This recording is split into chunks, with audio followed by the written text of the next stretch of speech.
श्री शिवाय नमस्तुभ्यम। हर हर महादेव। कैसे हैं आप सब? देखिए, आज का यह वीडियो बहुत ही खास होने वाला है। आप सभी लोग जानते हैं कि 10 अगस्त 2024 यानी शनिवार के दिन श्रावण माह की षष्ठी तिथि पड़ रही है। और दोस्तों, कहा जाता है कि शनिवार का दिन शनिदेव का होता है और इस दिन किया गया 3 शमी पत्र और लौंग वाला उपाय कभी भी विफल नहीं जाता है। अगर आपने भी श्रावण महीने में ये उपाय नहीं किया है तो इस उपाय से चूकना मत दोस्तों, क्योंकि इसी दिन किया जाने वाला पंडित जी द्वारा बताया गया 3 शमी पत्र वाला उपाय आप लोगों को जरूर करना चाहिए। क्योंकि दोस्तों, ये एक ऐसा उपाय है जो कि इस उपाय को करने के बाद दोस्तों आपको फिर कोई और उपाय को करने की जरूरत नहीं है, क्योंकि सबसे बड़ा और सबसे नया ये उपाय पंडित जी ने अपनी अभी की शिव पुराण की कथा में ही बताया है। मैं जिस उपाय को आज हम आपको बहुत अच्छे से समझाने वाले हैं, इस वीडियो को देखने के बाद इस उपाय को समझने के लिए आपको कोई और वीडियो को देखने की जरूरत नहीं पड़ेगी। तो चलिए दोस्तों, उपाय को शुरू करते हैं। देखिए, यह दिन इतना खास होता है, इतना महत्वपूर्ण होता है। देखा गया है कभी कभी बड़े बड़े पूजा पाठ अनुष्ठान से जो मनोकामना पूर्ण नहीं होते, 10 अगस्त 2024 को शनिवार के दिन एक छोटे से उपाय करने से ही आपकी मनोकामना पूर्ण हो जाती है। और बहुत सारे लोगों ने इस उपाय को किया भी है और उनको इस उपाय को करने का फल भी जरूर मिला है। अगर आप लोग भी इस उपाय को शनिवार के दिन करना चाहते हैं तो आप इस उपाय को पहले अच्छे से समझ लेना, सुन लेना, उसके बाद करना। आपको इस उपाय का फल जरूर मिलेगा। और इस उपाय को कर लेने से आपके घर में चाहे किसी भी प्रकार की दुख और समस्या क्यों ना चल रही हो, चाहे आपको उसका कारण भी नहीं पता है कि भाई यह समस्या किस कारण से चल रही है, उसका कुछ भी कारण हो सकता है। जैसे पितर दोष हो सकता है या किसी भी तरह का मंगल दोष भी हो सकता है, और भी बहुत तरह के दोष होते हैं, कुछ भी हो सकता है। पर आपको इस उपाय को करने के लिए आपको अपने दोष को पता लगाने की भी जरूरत नहीं है। बस शनिवार के दिन आपको इस 3 शमी पत्र वाले उपाय को आप लोगों को कर लेना है। यह एक ऐसा उपाय है जिस उपाय को अगर किसी विशेष दिन पर किया जाए तो भाई उस विशेष दिन का जो है वह तो हमें मिलता ही मिलता है। पर हमने उस दिन पर इस शमी पत्र वाले उपाय को किया है तो हमें उससे भी बड़ा फल मिलता है, और फल बहुत जल्दी मिलता है, क्योंकि आप इस उपाय को बहुत ही बड़े और विशेष दिन पर कर रहे हो। क्योंकि दोस्तों, 10 अगस्त 2024 यानी कि शनिवार के दिन षष्ठी तिथि का बहुत ही ज्यादा बड़ा महत्व होता है। इसीलिए दोस्तों, आज की इस वीडियो में हम आप लोगों को 3 शमी पत्र वाला उपाय समझाएंगे, जिस उपाय को करने से अगर आपकी किसी भी प्रकार की मनोकामना है, किसी भी प्रकार की परेशानी है, सबसे ज्यादा समस्याएं आपके जीवन में ही हैं। अगर आपको धन प्राप्ति नहीं हो पा रहा है, रुपए पैसे की आपके घर में लगातार दिक्कत परेशानियां चलती चली आ रही हैं, आपका व्यापार, आपकी नौकरी अगर अच्छे से नहीं चल रहे हैं, जिसकी वजह से घर में लगातार आर्थिक समस्याएं बनी रहती हैं, घर का कोई ना कोई सदस्य अगर बीमार रहता है, आपस में एक दूसरे से लड़ाई झगड़ा होता रहता है, किसी की अगर बनती नहीं है, तो पूज्य गुरु जी ने कहा है कि जब आपके जीवन में ऐसी परिस्थितियां आ जाएं कि आप एक RS1 खर्च करने से पहले कई बार सोचने लगे हो, आपको धन प्राप्ति अगर नहीं हो पा रहा हो, तो आपको सिर्फ और सिर्फ 3 शमी पत्र से एक ऐसा विशेष उपाय करना है जो आपकी इन सारी समस्याओं को सिर्फ 7 दिन के अंदर ही समाप्त कर देगा। तो चलिए जानते हैं इन विशेष उपायों के बारे में।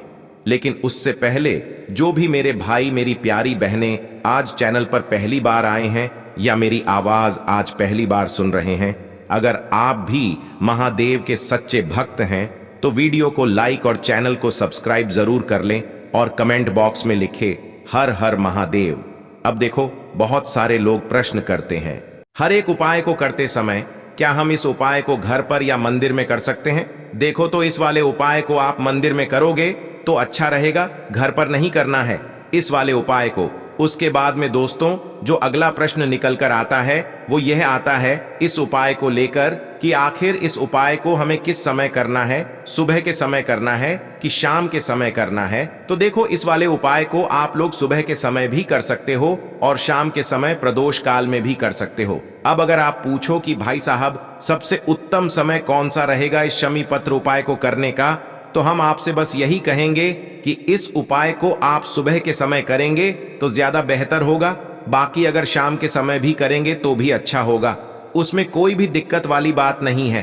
तो अब दोस्तों, जो अगली सबसे बड़ी और महत्वपूर्ण बात आती है वो यह आती है कि सुबह अगर हम उपाय को करेंगे तो हमें कितने बजे से लेकर कितने बजे तक के बीच में करना है, और शाम के समय प्रदोष काल में करेंगे तो हमें कितने बजे से लेकर कितने बजे के बीच में करना है। तो देखो, सुबह जितनी जल्दी हो सके आप उपाय को करने की कोशिश करना। बाकी अगर किसी कारणवश लेट भी हो जाओ, थोड़ी देर भी हो जाए, तो 10 या 11 बजे तक भी आप उपाय कर लेना, पर 12 बजे से ज्यादा देरी ना हो, ठीक है? इस बात का ध्यान रखना। उसके बाद में दोस्तों, अगर शाम के समय प्रदोष काल की बात करें, प्रदोष काल का जो समय है होता है वो शाम के 6 बजे से शुरू हो जाता है।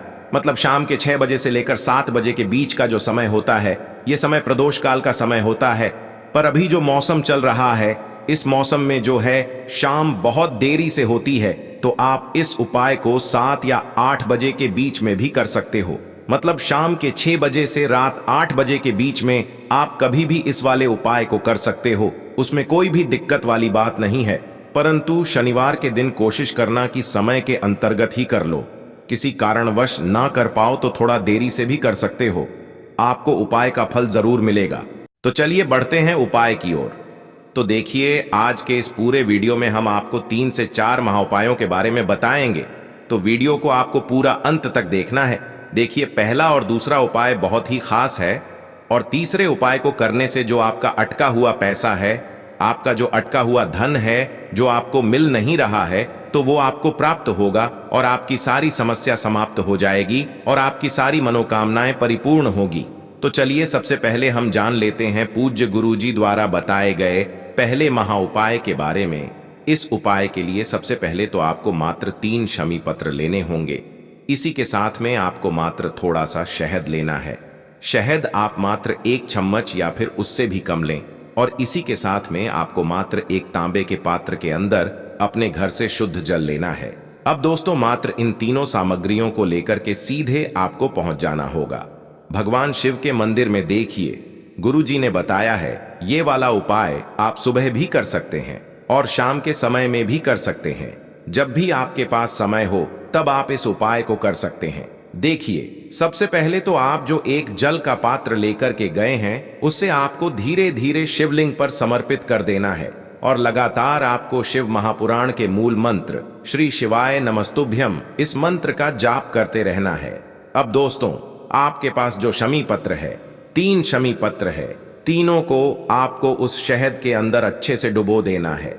यानी कि तीनों शमी पत्र पर आप चारों तरफ अच्छे से शहद का लेपन कर देना है। अब दोस्तों, इन शमी पत्रों से आपको भगवान शिव के शिवलिंग का श्रृंगार करना है। यानी कि आपको एक शमी पत्र शिवलिंग के ऊपर रख देना, ये दूसरा शमी पत्र आपको शिवलिंग के दाएं तरफ रख देना है, और तीसरा शमी पत्र आपको शिवलिंग के बाएं तरफ चिपका देना है। यह बात हमेशा ध्यान रखना कि डंडी का जो भाग होगा वो जलाधारी की तरफ रहेगा। इस प्रकार से आपको इन तीनों शमी पत्रों से भगवान के शिवलिंग का श्रृंगार करना है, और लगातार आपको श्री शिवाय नमस्तुभ्यम या फिर ओम नमः शिवाय इस मंत्र का जाप करते रहना है। उसके बाद में फिर आप जिस भी मनोकामना के लिए उपाय कर रहे हैं, चाहे आप धन की प्राप्ति के लिए ये उपाय कर रहे हैं, तो उससे आपको महादेव से परिपूर्ण करने के लिए प्रार्थना कर लेनी है। या फिर यदि आप व्यापार के लिए कर रहे हैं, अपनी नौकरी के लिए इस उपाय को कर रहे हैं, या फिर अपने संकटों को समाप्त करने के लिए यह उपाय कर रहे हैं, तो जो भी आपकी मनोकामना है उससे महादेव से परिपूर्ण करने के लिए आपको बोल देना है, और फिर आपको वापस अपने घर आ जाना है। पूज्य गुरुजी कहते हैं कि यदि आप इन शमी पत्र से, और वो भी शनिवार के दिन, शिवलिंग का श्रृंगार करते हैं, तो महादेव आपकी जो प्रार्थना है उसे बहुत ही शीघ्रता से स्वीकार करते हैं, और आपकी सब मनोकामनाएं पूर्ण होने लगती हैं, और महादेव आपकी जिंदगी को भी सिंगार देते हैं। चलो अब बात करते हैं हमारे दूसरे उपाय की तरफ। देखिए, आगे बढ़ने से पहले वीडियो को एक लाइक जरूर करें। देखो, इस उपाय को करने के लिए सबसे पहले तो आपको 2 मिट्टी के दीपक लेने होंगे।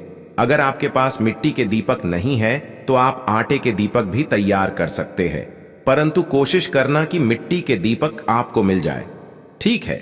देखिए, अब मिट्टी के दीपक जब भी आप ले रहे हो तो आपको एक बात का विशेष रूप से ध्यान रखना है कि मिट्टी के जो दीपक है वो कहीं से भी टूटे हुए या फिर खंडित नहीं होने चाहिए। देखो, आपको विशेष ध्यान रखना है कि आपको खंडित दीपक नहीं लेना है। इसी के साथ में आपको लेना होगा शुद्ध देसी गाय का घी। अब देखो, गाय माता का यदि आपको घी प्राप्त हो जाता है तो वही आपको ले लेना है। अगर आपको गाय का घी नहीं मिलता है, कोई भी देशी घी आप इस्तेमाल कर सकते हो। देखिए, अब आपको क्या करना है, आपको 2 चम्मच शुद्ध घी लेना है। क्योंकि आप 2 दीपक ले रहे हैं तो आपको 2 चम्मच शुद्ध घी लेना है। देखिए, घी से दीपक प्रज्वलित करने से हमारे जीवन की जो संकट है, कष्ट है और बाधाएं हैं, वह सभी दूर होती हैं और नकारात्मक ऊर्जा घर से बाहर जाती है। और घी से दीपक प्रज्वलित करने से बहुत अधिक लाभ होता है। और इसी के साथ में आपको लेनी होगी गोल बाती।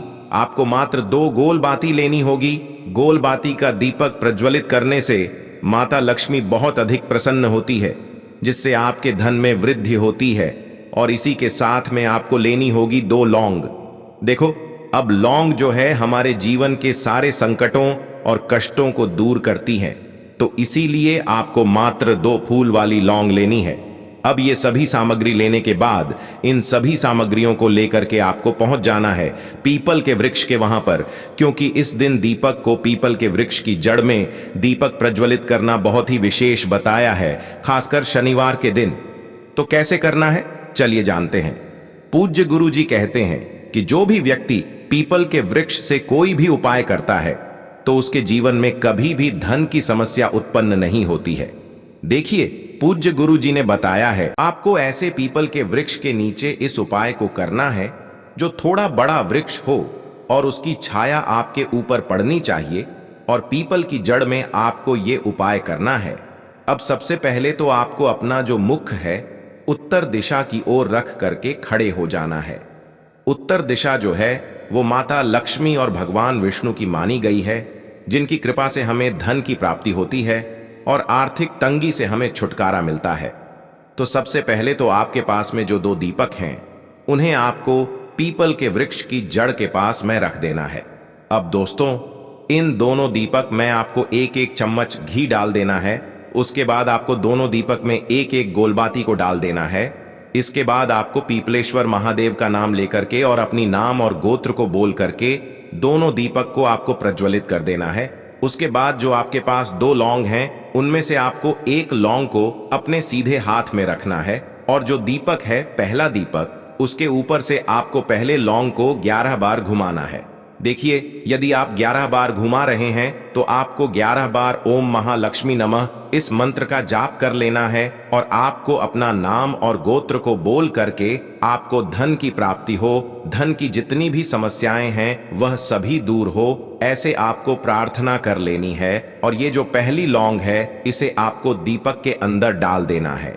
अब इसके बाद आपको दूसरी लौंग को भी लेना है और बाएं वाले दीपक के ऊपर से भी आपको इससे लौंग को 11 बार घुमा देना है। और 11 बार आपको ओम नमो भगवते वासुदेवाय नमः इस मंत्र का जाप कर लेना है। उसके बाद इस जलते हुए दीपक मैं आपको अपना नाम और अपनी गोत्र को बोल करके इस जलते हुए दीपक में ये लौंग आपको डाल देनी है। देखिए, पूज्य गुरु जी कहते हैं कि जो भी व्यक्ति इस उपाय को सावन मास की शनिवार की षष्ठी तिथि पर कर लेता है उसके जीवन में कभी भी धन से जुड़ी समस्या उत्पन्न नहीं होती है। उसका जो सोया हुआ भाग्य है वह चमक उठता है और धन की देवी माता लक्ष्मी की प्राप्ति होती है। अब दोस्तों, हम जान लेते हैं पूज्य गुरु जी द्वारा बताए गए तीसरे विशेष उपाय के बारे में। देखिए, सावन माह की कल षष्ठी तिथि है तो ये उपाय भी आपको अवश्य करना चाहिए। देखिए, यदि आप चाहते हैं कि आपके जीवन में चारों दिशाओं से धन की कोई भी कमी न हो, यानी कि आपके जीवन में चारों दिशाओं से धन के जो स्रोत है वो बंद ना हो और चारों दिशाओं से आपके घर में, आपके जीवन में धन आए, तो आपको आज के दिन ये उपाय करना चाहिए। आज के दिन पीपल के वृक्ष में भगवान विष्णु और माता लक्ष्मी का निवास होता है। पीपल के वृक्ष में देखिए, आपको एक चौमुखी दीपक लेना है। आप माटी का दीपक भी ले सकते हैं और आटे का दीपक भी आप बना सकते हैं। देखिए, दीपक के अंदर आपको 4 बातियों का प्रयोग करना है। साथ ही साथ दीपक में आपको घी का प्रयोग करना है। अगर घी आपके पास नहीं है तो आप तिल के तेल का प्रयोग भी कर सकते हैं और साथ में आपको एक चुटकी हल्दी भी लेनी है होगी। अब देखो, ये जो चौमुखी दीपक है आपको पीपल के वृक्ष के वहां पर लेकर के पहुंच जाना है। देखिए, ये जो दीपक है आपको माता लक्ष्मी के निमित्त प्रज्वलित करना है, इसलिए आपको ओम महालक्ष्मी नमः इस मंत्र का वहां पर 108 बार जाप करना है। पीपल के वृक्ष के वहां पर यह जो चौमुखी दीपक है आपको उत्तर दिशा की ओर अपना मुख करके प्रज्वलित करना है। यह दीपक आपके घर में सुख समृद्धि प्रदान करेगा और आपकी जो दरिद्रता है उसे दूर करेगा। तो इस प्रकार से आपको यह दूसरा उपाय कर लेना है। अब दोस्तों, हम सबसे अंत में जान लेते हैं चौथे चमत्कारी उपाय के बारे में। ये उपाय विशेषकर रोग मुक्ति के लिए होने वाला है। देखिए, इस उपाय के लिए आपको मात्र थोड़ा सा शहद ले लेना है और इसी शहद के साथ में आपको मात्र एक लोटा शुद्ध जल लेना है। तांबे के पात्र के अंदर अपने घर से अब सिर्फ ये दोनों सामग्री लेकर के सीधे आपको पहुंच जाना है। भगवान शिव के मंदिर में पूज्य गुरु जी ने बताया है कि शनिवार के दिन पर आप ये उपाय सुबह के समय भी कर सकते हैं और शाम के समय में भी कर सकते हैं। देखिए, सबसे पहले तो आप जो ये शहद लेकर के गए हैं, इस शहद से आपको माता अशोक सुंदरी वाले स्थान पर ओम का निर्माण कर देना है। यह जो ओम है आपको अपने सीधे हाथ की चिटी उंगली के पास वाली उंगली, अनामिका उंगली, उसी से बनाना है। और इसके बाद जो आपके पास एक लोटा शुद्ध जल है, इससे भी आपको धीरे धीरे भगवान शिव के शिवलिंग पर अर्पित करते जाना है। श्री शिवाय नमस्तुभ्यम इस मंत्र का जाप करते हुए पूज्य गुरु जी ने बताया कि जल आपको बिल्कुल धीरे धीरे समर्पित करना होगा और समर्पित करते हुए आपको कम से कम 11 बार या फिर 21 बार श्री शिवाय नमस्तुभ्यम इस मंत्र का जाप कर लेना है। लेकिन जैसे ही ये जल शिवलिंग से होकर के जलाधारी की ओर बह करके आएगा तो इस जल को आपको उसी पत्र में थोड़ा सा जल लेना है और यह जल आपको महादेव से औषधीय स्वरूप प्राप्त कर लेना है। आपको महादेव से प्रार्थना कर लेनी है कि है महादेव, मैं इस जल को औषधीय स्वरूप अपने घर लेकर के जा रहा हूं। मेरे परिवार के सदस्यों के शरीर में बीमारी हो चुकी है, उस बीमारी को ठीक करने के लिए आप इस जल को औषधीय स्वरूप बना दीजिए। इस प्रकार से प्रार्थना करते हुए यह जल आपको अपने घर लेकर के आ जाना है। अब दोस्तों, इस जल का आपको उस व्यक्ति को आचमन करवाना है जो व्यक्ति बहुत अधिक बीमार है, यानी कि थोड़ा थोड़ा जल आपको उस व्यक्ति को आचमन करवा देना है। पूज्य गुरु जी ने बताया है कि जो भी व्यक्ति इस जल का आचमन कर लेता है उसका सभी रोग और बीमारी दूर हो जाती है।